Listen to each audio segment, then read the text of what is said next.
Geldim. Beni affet. Seni bırakıp gittiğim için özür dilerim. Seni bir daha asla göremeyeceğimi sanmıştım. Meydanda olanları öğrenir öğrenmez hemen geri döndüm. Seni kaybetmekten o kadar çok korktum ki. Seni bir daha asla bırakmayacağım. Budapeşte'ye yeni gelen Alya, doğru kararı verdiğinden emindi. Ancak Mardin'den gelen bir telefonla meydanda yaşanan trajik olayları öğrenince planları değişti. Alya böyle zor bir anda Cihan'ı yalnız bırakamayacağını anladı. Yerinin artık onun yanında olduğunu fark ederek hemen Mardin'e dönmeye karar verdi.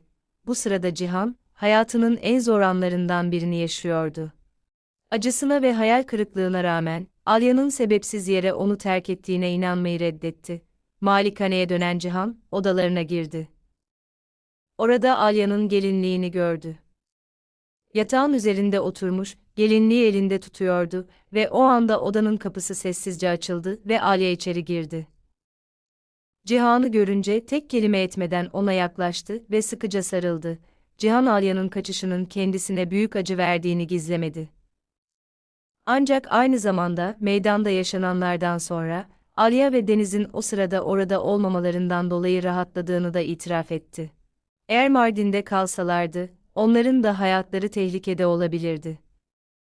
Yine de kararının gerçek nedenini öğrenmek istiyordu. Sonra Alya ona tüm gerçeği anlattı. Meryem ve Bora'nın, Serhat'ın Cihan'ın oğlu olduğuna inanması için kendisine nasıl şantaj yaptıklarını itiraf etti. Onu dinledikten sonra Cihan, acımasız bir oyunun kurbanı olduğunu anladı. Meryem'in sözlerine inanmadı ve tüm gerçeği kendi başına ortaya çıkarıp tüm entrikalara son vermeye kesin olarak karar verdi. Bu zorlu konuşmanın ardından Alya, Şahin'in ölümünden sonra hayatının en zor dönemini geçiren Nare'ye destek olmaya karar verdi. Arkadaşını görünce, bu acının psikolojik durumunu ne kadar etkilediğini anladı. Alya Nare'yi cenazeden sonra yavaş yavaş normal hayata dönebilmesi için psikoterapiye girmesi gerektiğine ikna etti. Nare yaşadıklarının üstesinden tek başına gelemeyeceğini anlayarak kabul etti. Aynı zamanda Mardin'de meydandaki olaylarla ilgili resmi bir soruşturma yürütülüyordu. Tüm koşulların detaylı bir şekilde incelenmesinin ardından, Cihan ve Sadakat'ın silahları yalnızca kendilerini savunmak ve başkalarını korumak için kullandıkları tespit edildi. Bu nedenle haklarında herhangi bir suçlama yöneltilmedi. Sadakat da yaşananlardan büyük ölçüde etkilendi. Şiddetli psikolojik şoka rağmen, kritik bir anda ailesini kurtarmak için hareket ettiğini anladığı için yavaş yavaş kendine geldi. Bunu fark etmesi, yoluna devam etmek için gereken gücü bulmasına yardımcı oldu. Alya döndükten sonra, Cihan ile Deniz hakkında daha sık konuşmaya başladılar. Çocuğun Bora'nın ölümüyle ilgili gerçeği bilme hakkına sahip olduğunu anlıyorlardı. Ancak bu konuşmaya acele etmemeye karar verdiler. Doğru anı bulup Deniz'i hazırlamak istiyorlardı ki bu haber ona daha büyük bir psikolojik travma yaşatmasın. Aynı zamanda Cihan yeni bir tehlike konusunda giderek daha fazla endişeleniyordu.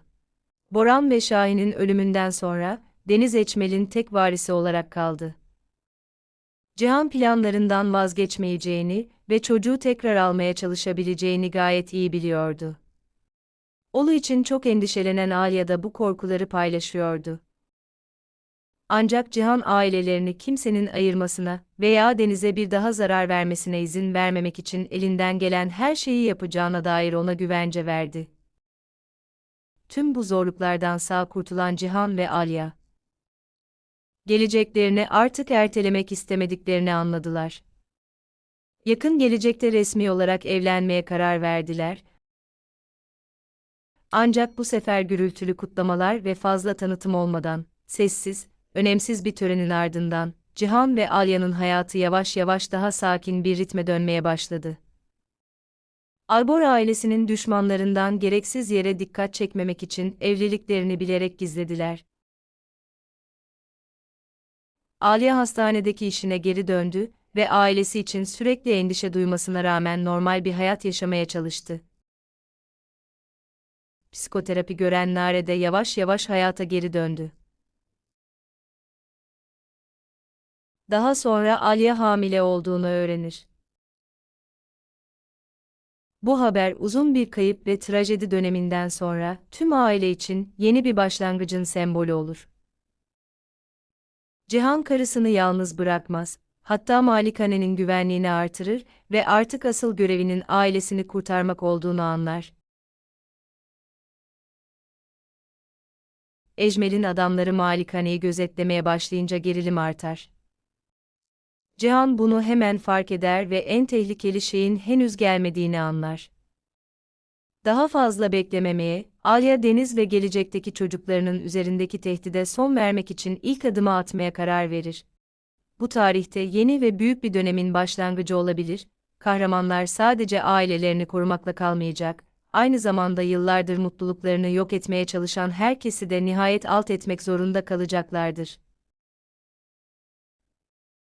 Hikayenin bu aşamasını özetleyecek olursak, Cihan ve Alya'yı nihayetinde değiştiren şeyin yaşadıkları zorluklar olduğunu söyleyebiliriz.